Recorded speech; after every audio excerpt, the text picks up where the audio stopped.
أعزائي المشاهدين، الآن لقاء حصري مع أشهر شخصية محبوبة في الموصل، شخصية أثارت جدلا، يسمى مراد علمدار. حقيقة اسمه مستر نجاتي. هلا مستر نجاتي، how are you? السلام عليكم، أهلا وسهلا، مرحبا، كيف حالك؟ إن شاء الله I will come to Turkey one day.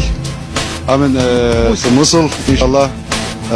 With this camera, I'll be there soon, right? Inshallah. My buddies, and Jahid, will come to Mosul, inshallah. Thank you very much. السلام عليكم.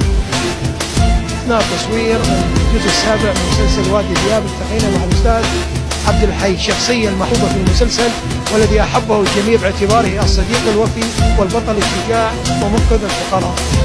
نأخذ كلمة من الأستاذ عبد الحي. Hoş geldiniz zeytinimize. Sahnemiz var.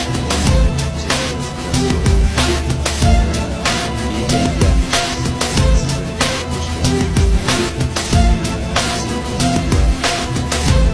Çok sevdiğimiz var. Sizlerden de bulduk. Ve bunu alıyorduk.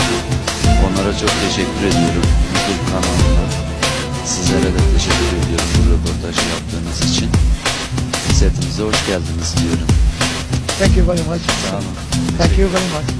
أعزائي المشاهدين، قدم تحية باسم كادر المسلسل وإحنا نشكره وراح يرجع يصور. Thank you very much. Nice to meet you.